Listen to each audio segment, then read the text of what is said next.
Remember when this game was about playing raids and dungeons? I think that is part of their plan, is they're going to redo the raids and dungeons loot to give tiered stuff, and then they're just going to implement it to the portal over time.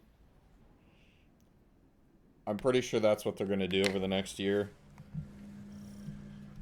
But I really just don't think that's going to do anything for people. This was shot in front of a live studio audience at twitch.tv/Sweatcicle. Like, the armor would be nice, but they've already recycled a lot of those weapons a lot. Ron, how many times have VOG weapons been redone? 4? How many times can raid weapons be, like, I guess I'll just use the word reskinned before you guys are like, I don't really care anymore. Probably depends on the raid, but like 3 times. 3 max if it was originally from D1. So I really didn't want to go back and get those VOG weapons, but then Heathens ended up being so good, and I don't know. Felt like I was forced to go get it.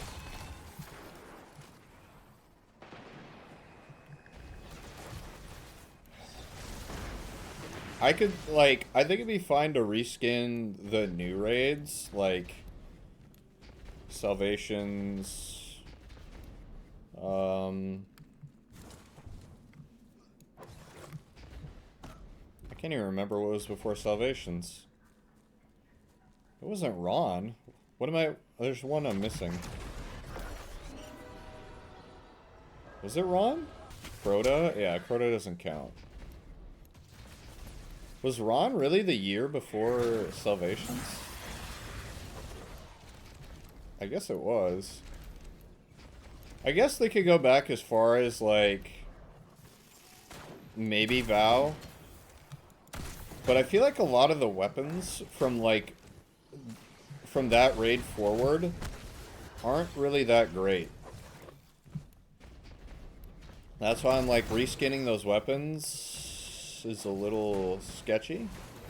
Deepstone Crypt. They already redid that raid's weapons.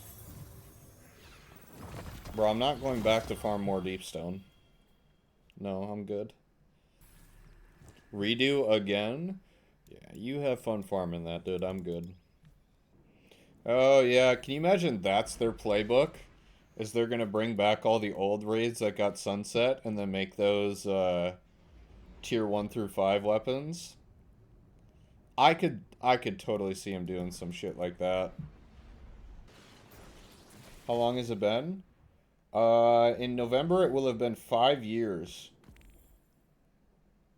So it's been, what, about 4 years, 9 months?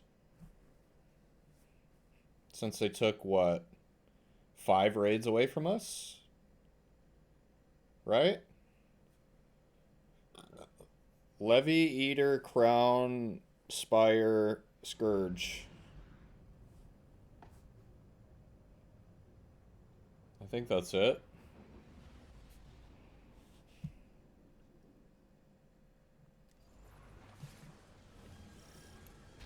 Calling a raid layer a raid is funny. Bro, have you played Brood of Nightmares, man?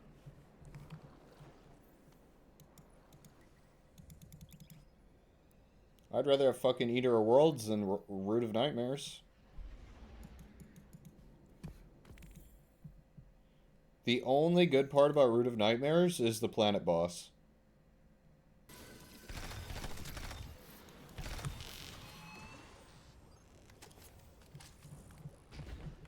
Is soft sunsetting a bad idea? I almost would argue that it's worse than hard sunsetting. Because I feel like the way that they're soft sunsetting half the game is kind of like, hey, it's still here, but it's completely useless and there's no point for you to do it. But they just don't want to, I don't think they want to deal with the backlash of players being angry about sunsetting again, is the only reason they're soft sunsetting. So it's either you stand on business, or it just looks dumb. Chat, what's your take on the old PlayStation sweep that people are coping about right now?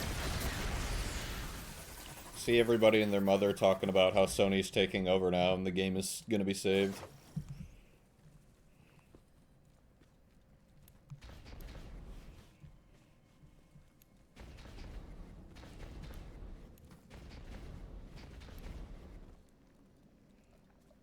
Wait and see. Brother, I'm gonna have grandkids by the time we wait and see. Bro, people have been saying that since Curse of Osiris. Let's just wait and see. I mean, realistically, there's nothing else we can do, but...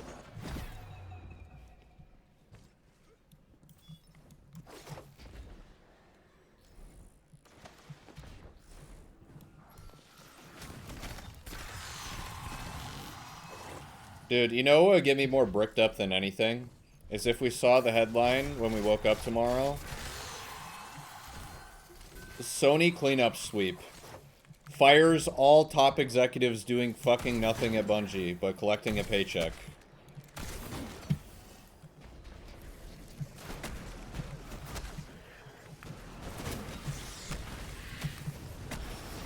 Then we can return to the game's former glory, bro. That'd be absolute cinema. But didn't people pray for Bungie to save the game after they left Activision, and now people are crying for Sony to save Bungie? I'm glad somebody said it, because, bro, whenever I say it, I'm the bad guy, bro.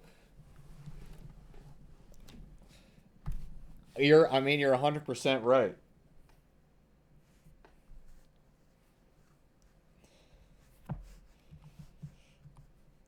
That is so true.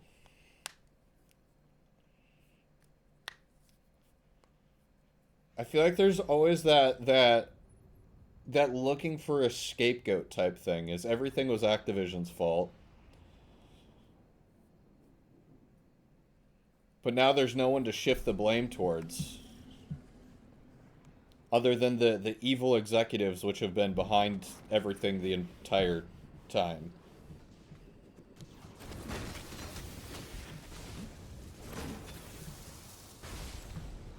It just took people, or it took the Activision split and like 4 years of solo development for people to realize it. No, you're right. True. It is the streamer's fault, bro. It's my fault. It's Astacross's fault. It's Dado's fault. It's everybody's fault, bro. These goddamn content creators. Get them out, bro. Ban them all. Sony's track record with live service is total shit. Yeah, that's part of the reason that they acquired Bungie, is to teach them how to do live service. That was part of their agreement. You know what's crazy to me is, like, why does everybody think live service is like the moneymaker, when something like GTA, which I don't think I would consider GTA 5 live service, has been like the best-selling game for like the past decade. And all they did was like release a really solid game. And it still sells. GTA Online is live service.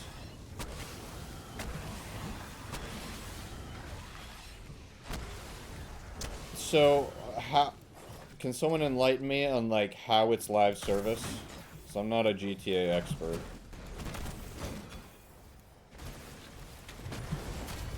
New heists all the time. And do the devs actually make them, or is that community made? There's community maps? Well, I'd say with all the modding, it's like... That's why I see it as like a community-driven game rather than live service, but maybe that's just me. It's both. What do people care about more, though? Do they care about the actual official updates or the community stuff? Because maybe there is a good point. I just feel like the core game is so much more important than being a live service game. I think that it being live service is just supplemental to their game and doesn't like make or break whether people are going to play it or not. You know? Because the game is able to stand on its own legs. Interesting. They make like 300 mil per quarter from online. But online includes like being able to play modded stuff together, right? Not just official updates from the developers. Yeah, because RP servers are very, very popular. So I'm saying, man, like, just being able to mod your game and let the community just be able to be creative would do the game so much service. Official updates are free, and you pay with in-game currency to unlock or buy shark cards.